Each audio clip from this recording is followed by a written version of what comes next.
Assalamualaikum warahmatullahi wabarakatuh. Hari ini kita akan belajar tentang informatika sekarang dan masa depan. Informatika adalah ilmu pengetahuan yang berhubungan dengan komputer dan komputasi. Di dalam informatika memuat teori, eksperimen, dan desain. Teori dalam informatika itu meliputi teori untuk memahami peralatan komputer, juga program, dan juga sistem. Eksperimen dalam informatika meliputi metode analisis untuk pengembangan serta metodologi desain, algoritma, dan alat untuk merealisasikannya. Desain komponen dalam informatika meliputi metode analisis untuk melakukan pembuktian bahwa realisasi sudah sesuai dengan kebutuhan yang diminta. Dalam bahasa Indonesia, kata informatika diturunkan dari bahasa Prancis, yaitu informatique. Sedangkan dalam bahasa Jerman disebut informatik. Kata informatika identik dengan istilah computer science di Amerika Serikat dan computing science di Inggris. Menurut ilmuwan Philippe Dreyfus, seorang pelopor informatika dari Prancis, dan Académie Française 1967 mendefinisikan informatika sebagai kumpulan disiplin ilmu dan disiplin teknik yang secara spesifik menyangkut transformasi atau pengolahan dari fakta simbolis, data atau informasi, yang terutama menggunakan mesin-mesin otomatis atau komputer. Sejalan dengan definisi informatika yang masih mengalami penyempurnaan, klasifikasi ilmu informatika juga masih mengalami penyempurnaan dan perubahan. Adapun klasifikasi bidang ilmu informatika yang banyak diaju sebagai berikut. 1.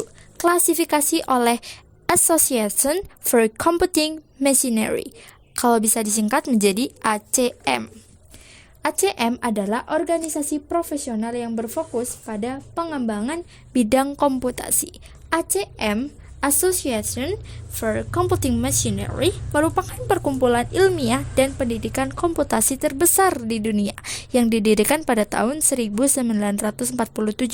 Association for Computing Machinery pertama kali merintis klasifikasi bidang ilmu informatika pada tahun 1964 dan melakukan revisi sebanyak 2 kali, yaitu tahun 1991 dan tahun 1998. Klasifikasi bidang ilmu informatika menurut Association for Computing Machinery yaitu General Literature, Hardware, Computer System Organization, Software, Data, Theory of Computation, Mathematics of Computing, Information System, Computing Methodologies, Computer Application, dan Computing Milieux. 2. Klasifikasi oleh Dewey Decimal Classification System, kalau bisa disingkat menjadi DCC. DCC atau dikenal juga dengan sebutan sistem klasifikasi Dewey adalah sistem klasifikasi perpustakaan yang dirancang untuk mengorganisir buku dan materi berdasarkan subjeknya. DCC diciptakan oleh Melvin Dewey pada tahun 1876 dan telah mengalami banyak revisi hingga tahun 2004. Klasifikasi bidang ilmu informatika menurut Dewey Decimal Classification System yaitu Data Processing Computer Science, Computer Programming, Program, Data, Special Computer Methods. 3. Klasifikasi oleh Peter J. Denning. Peter J. Denning dikenal sebagai salah satu ilmuwan terkemuka dalam bidang komputasi sejak lulus dari Massachusetts Institute of Technology, kalau disingkat menjadi MIT, pada tahun 1968. Klasifikasi bidang ilmu informatika menurut Denning yaitu algoritma dan struktur data, arsitektur, rekayasa perangkat lunak, kecerdasan buatan robotika, interaksi manusia komputer, informatika organisasional, bahasa pemrograman, sistem operasi dan jaringan, basis data, dan sistem untuk mendapatkan kembali informasi, grafik, ilmu komputasi, dan bioinformatika. B. Literasi digital. Secara etimologis, Istilah literasi berasal dari bahasa Latin, yaitu literatus. Artinya adalah orang yang belajar. Dalam hal ini, literasi sangat berhubungan dengan proses membaca dan menulis. Jadi, literasi adalah kemampuan seseorang dalam mengolah dan memahami informasi saat melakukan proses membaca dan menulis.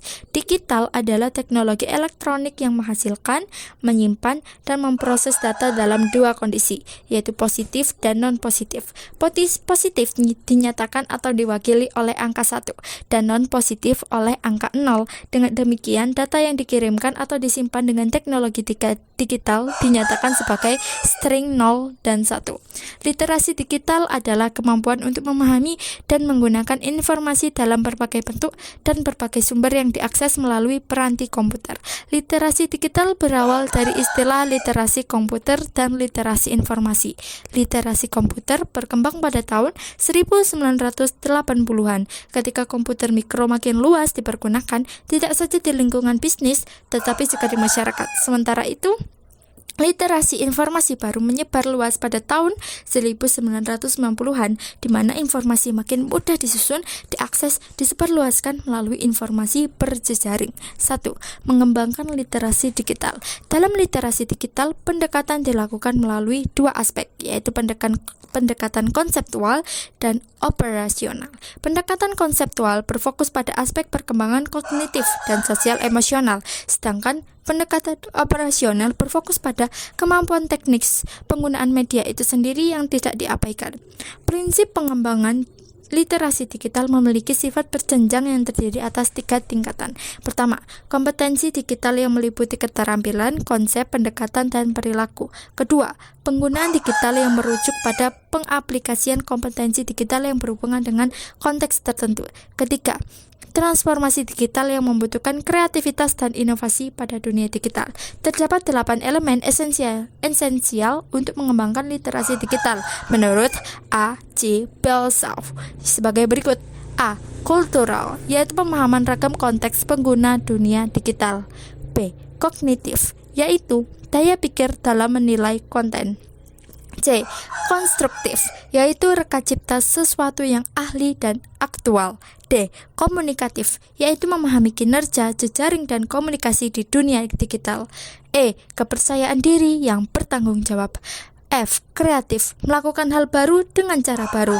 G. Kritis dalam menyikapi konten. H. Bertanggung jawab secara sosial. 2. Tujuan literasi digital. Berikut beberapa tujuan literasi digital. A. Menumbuhkan dan mengembangkan budaya penggunaan teknologi secara sehat. B. Menumbuhkan dan mengembangkan budaya rasa ingin tahu dan membaca melalui teknologi. C. Meningkatkan pengetahuan secara cepat dan update dengan cara membaca segala macam informasi melalui media digital. D. Meningkatkan pemahaman seseorang di dalam mengambil intisari dari suatu berita online. E. Meningkatkan informasi secara up-to-date dan cepat. F. Memberikan penilaian kritis pada karya tulis seseorang di media online. G. Memperkuat nilai kepribadian dengan membaca dan menulis dari sumber online. 3. Manfaat literasi digital. Berikut manfaat literasi digital.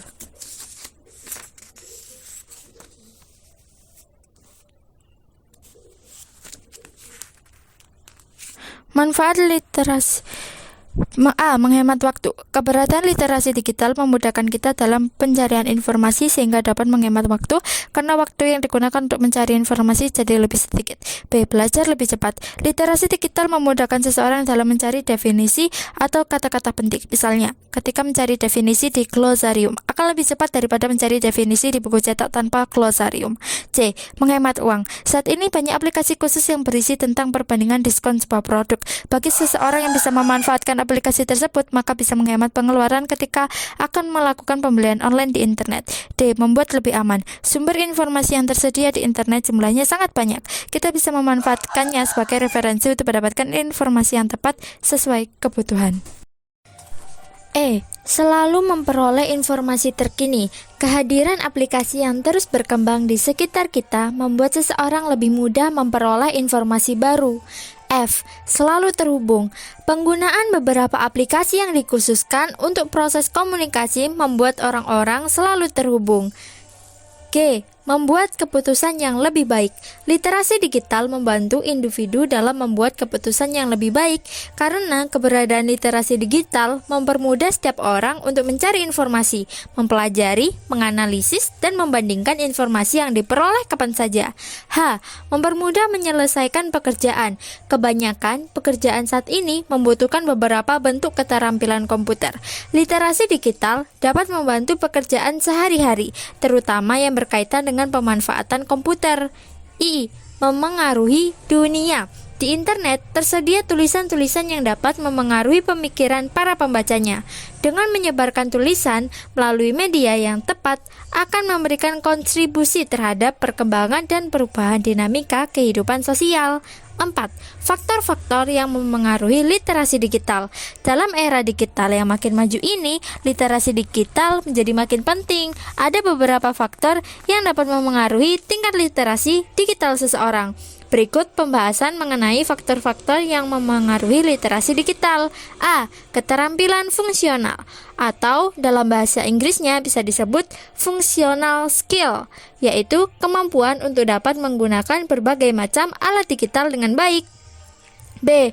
Komunikasi dan interaksi mencakup percakapan, diskusi, dan proses membangun ide bersama untuk mencapai pemahaman bersama. C. Berpikir kritis melibatkan kemampuan untuk menganalisis, mengevaluasi, dan menginterpretasikan informasi dengan cara yang objektif dan kritis. C. Perkembangan teknologi. Teknologi telah berkembang dengan sangat pesat hingga memunculkan banyak fasilitas yang bisa dinikmati untuk mempermudah aktivitas sehari-hari. Perkembangan teknologi telah merambah ke segala aspek kehidupan seperti kesehatan, pemerintah, pendidikan, perekonomian, dan lain sebagainya. Perkembangan teknologi akan terus berlanjut karena teknologi sendiri berasal dari olah pikir manusia. Sementara itu, olah pikir manusia tidak pernah berhenti dan terus berpikir untuk menciptakan sesuatu yang baru dan lebih canggih lagi. Apakah Anda bisa membayangkan 20 tahun ke depan akan ada kemajuan teknologi seperti apa? Beranjak dari perkembangan teknologi, Anda akan mempelajari beberapa contoh perkembangan teknologi sekarang ini yang tentunya akan tetap terus berkembang ke depannya. 1. Revolusi Industri 4.0. Revolusi Industri 4.0 merupakan fenomena yang mengolaborasikan teknologi siber dan teknologi otomatisasi.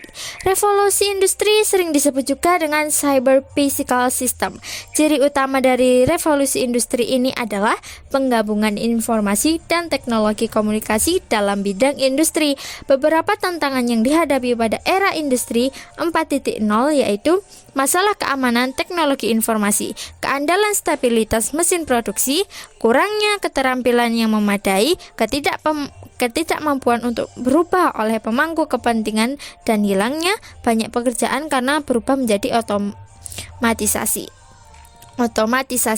Istilah industri 4.0 secara resmi lahir di Jerman, tepatnya saat diadakan Hannover Fair pada tahun 2011. Negara Jerman memiliki kepentingan yang besar terkait hal ini, dan disinilah industri 4.0 menjadi bagian dari kebijakan rencana pembangunan yang disebut High Tech Strategy 2020. Di berbagai negara lain juga turut serta dalam mewujudkan konsep industri 4.0.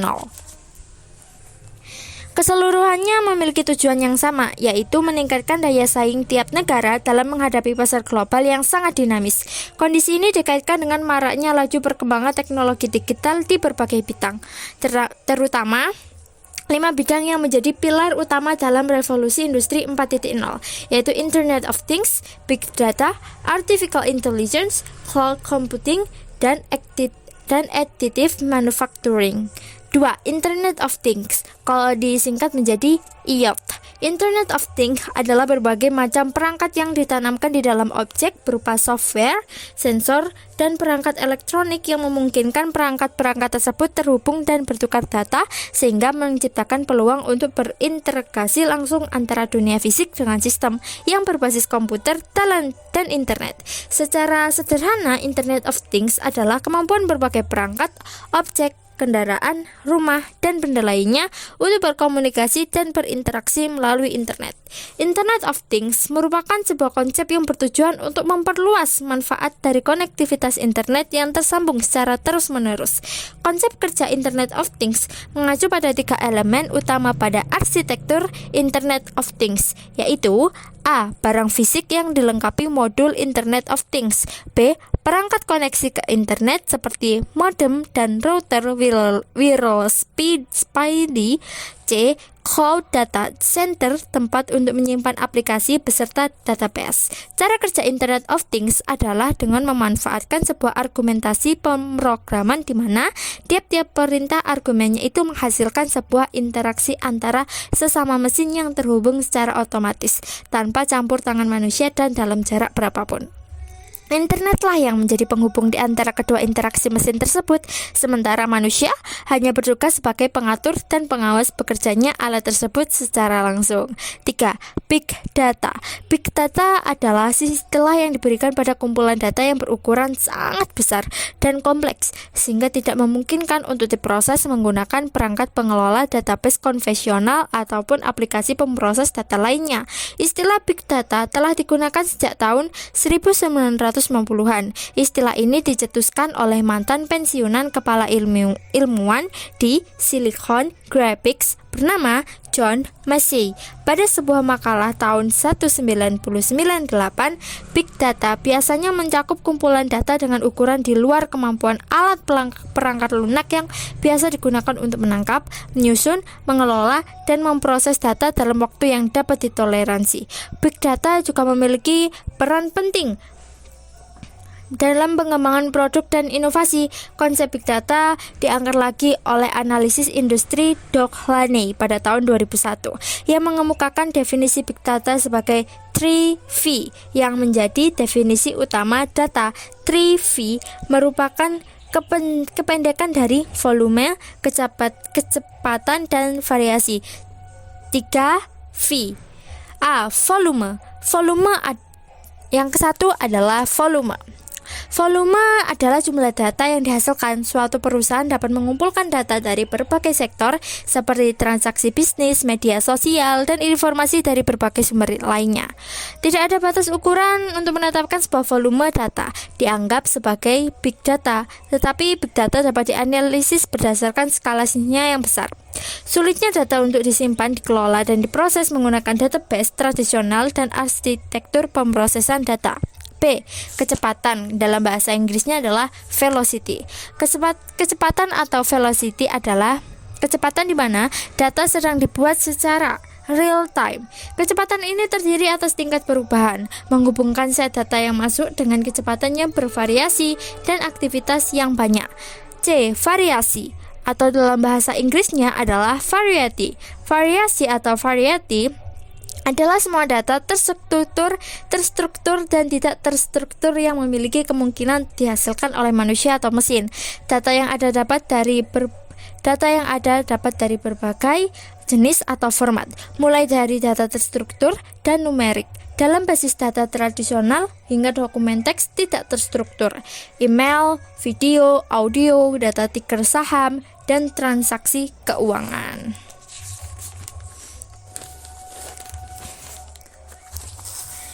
Selain 3 karakteristik tersebut, terdapat 2 tambahan karakteristik, yaitu nilai dan keakuratan. A. Nilai. Value. Nilai atau value adalah kegunaan data untuk tujuan yang dimaksudkan. Jika sebuah data berhasil menjalankan proses pengolahan dan dapat membantu dalam mengambil sebuah keputusan, maka data tersebut dapat diberi nilai atau value. B. Keakuratan, atau dalam bahasa Inggrisnya adalah veracity. Keakuratan atau veracity adalah sebuah akurasi pada saat melakukan pengumpulan data dan seberapa akurat dari data tersebut. 4. Artificial intelligence. atau AI. Artificial Intelligence atau AI atau dalam bahasa Indonesia disebut dengan kecerdasan buatan adalah studi tentang bagaimana membuat komputer dapat melakukan hal yang pada saat itu lebih baik dilakukan oleh manusia. Pada kecerdasan buatan, komputer dirancang untuk menjadi cerdas dan pintar sehingga dapat melakukan pekerjaan seperti dan sebaik yang dilakukan oleh manusia dengan menirukan beberapa fungsi otak manusia seperti pengertian bahasa, pengetahuan, pemikiran, penalaran, pemecahan masalah, bahkan sampai pada pengambilan keputusan. Secara fundamental, definisi tentang kecerdasan buatan dapat dikelompokkan ke dalam 4 kategori sebagai berikut. A. Sistem yang dapat berpikir seperti manusia, thinking humanly. B. Sistem yang dapat bertingkah laku seperti manusia, dalam bahasa Inggris adalah acting humanly. C. Sistem yang dapat berpikir secara rasional, dalam bahasa Inggris bisa disebut dengan thinking rationally. D. Sistem yang dapat bertingkah laku secara rasional, dalam bahasa Inggris adalah acting rationally. Hampir semua perangkat komputer yang canggih telah menyematkan perangkat kecerdasan buatan. Di masa mendatang, semua perangkat komputer akan memiliki kecerdasan buatan yang makin lama makin meningkat. Konsep dasar kecerdasan buatan ada 3, yaitu machine learning, deep learning, dan jaringan saraf tiruan. A. Machine learning, yaitu cabang dari kecerdasan buatan AI yang berfokus pada pengembangan sistem yang dapat belajar dan beradaptasi secara otomatis dari data tanpa perlu arahan langsung dari pengguna. B. Deep learning, yaitu metode kecerdasan buatan yang menggunakan jaringan neural buatan untuk mengajarkan komputer memproses data. Deep learning berbeda dengan machine learning yang memecahkan masalah melalui statistika dan matematika. Deep learning menggabungkan statistika dan matematika dengan arsitektur jaringan neural. C. Jaringan saraf tiruan, neural network, yaitu model yang meniru cara kerja sistem saraf manusia untuk melakukan klasifikasi data, beroperasi dengan cara mengadaptasi dan belajar dari data yang diberikan. Proses ini melibatkan pengaturan bobot yang menghubungkan neuron dalam jaringan sehingga memungkinkan sistem untuk mengenali pola dan membuat prediksi berdasarkan input yang diterima. 5. Cloud computing. Cloud computing dalam bahasa Indonesia disebut dengan komputasi awan, yaitu teknologi di mana suatu informasi secara permanen tersimpan di server internet dan tersimpan sementara di komputer pengguna klien. Cloud computing memungkinkan konsumen teknologi untuk memikirkan komputasi secara efektif dengan biaya minimal dan dapat diandalkan. Hal lain yang juga tidak perlu lagi dikhawatirkan oleh pengguna adalah tentang bagaimana membangunnya, cara kerjanya, siapa yang mengoperasikan, atau di mana harus meletakkan. Di saat ini, kebutuhan akan pemakaian, pemeliharaan, dan keamanan sistem informasi makin meningkat sehingga mendorong perusahaan ataupun organisasi untuk meningkatkan dan mengamankan sistem mereka. Namun, karena perusahaan ataupun organisasi tidak memiliki sumber daya yang besar untuk membeli sistem perusahaan atau untuk keperluan mereka dan bahkan untuk memelihara sistem informasi mereka, terlebih lagi untuk mengamankan sistem tersebut, maka memungkinkan besar cloud computing akan menjadi pilihan pertama dan kemungkinan besar akan berkembang. National Institute of Standards and Technology (NIST) mengidentifikasi 5 karakteristik penting dari komputasi awan sebagai berikut. A. On-demand self-service atau layanan mandiri sesuai permintaan adalah pengguna dapat memesan dan mengelola layanan tanpa interaksi manusia dengan penyedia layanan, misalnya dengan menggunakan sebuah portal web dan manajemen antarmuka. B. Broad network access atau akses jaringan yang luas adalah kemampuan tersedia melalui jaringan dan diakses melalui mekanisme standar yang mendorong penggunaan platform klien tipis atau tebal yang heterogen, misalnya ponsel, laptop, dan asisten digital pribadi, atau kalau disingkat bisa menjadi PDA. C. Resource pooling atau penyatuan sumber daya elastis adalah penyatuan sumber daya komputasi yang dimiliki penyedia untuk melayani beberapa konsumen menggunakan model multi penyewa dengan sumber daya fisik dan virtual yang berbeda, ditetapkan secara dinamis dan ditugaskan sesuai dengan permintaan konsumen. D. Rapid elasticity atau elastisitas yang cepat adalah kemampuan yang dapat dengan cepat dan elastis ditetapkan. E. Measured service atau layanan terukur adalah sistem komputasi awan secara otomatis mengawasi dan mengoptimalkan penggunaan sumber daya dengan memanfaatkan kemampuan pengukuran. Kalau dalam bahasa Inggris adalah metering pada beberapa tingkat yang sesuai dengan jenis layanan, misalnya penyimpanan, pemrosesan, bandwidth, dan akun pengguna aktif. NIST juga memperkenalkan 3 jenis layanan yang menyediakan sumber daya komputasi berbasis awan untuk pelanggan akhir sebagai berikut.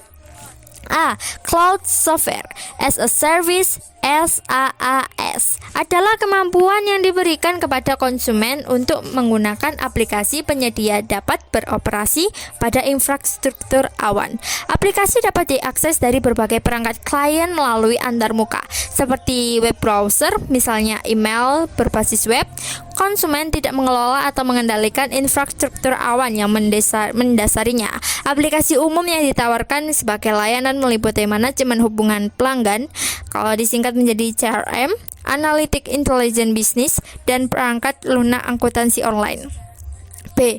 Cloud Platform as a Service, kalau disingkat menjadi PaaS, adalah kemampuan yang diberikan kepada konsumen untuk menyebarkan aplikasi yang dibuat konsumen atau diperoleh ke infrastruktur komputasi awan menggunakan bahasa pemrograman dan peralatan yang didukung oleh penyedia. Konsumen tidak mengelola atau mengendalikan infrastruktur awan yang mendasarinya, namun memiliki kontrol atas aplikasi disebarkan dan memungkinkan aplikasi melakukan hosting konfigurasi. Vendor PaaS menyediakan jaringan server dan penyimpanan serta mengelola tingkat skalabilitas dan pemeliharaan. Klien biasanya membayar untuk layanan yang digunakan. Contoh penyedia PaaS termasuk Google App Engine dan Microsoft Azure Services. C. Cloud Infrastructure as a Service, kalau disingkat menjadi IaaS, adalah kemampuan yang diberikan kepada konsumen untuk memproses, menyimpan, berjaringan, dan komputasi sumber daya lain yang penting berdasarkan pembayaran penggunaan, di mana konsumen dapat menyebarkan dan menjalankan perangkat lunak secara bebas mencakup pengoperasian sistem operasi dan aplikasi. Konsumen tidak mengelola atau mengendalikan infrastruktur awan yang mendasari, tetapi memiliki kontrol atas sistem operasi, penyimpanan aplikasi awan yang mendasari aplikasi yang disebarkan, dan mungkin kontrol terbatas komponen jaringan yang pilih, misalnya Firewall Host, Amazon Web Service, AWS adalah kontrol populer dari penyedia IaaS besar.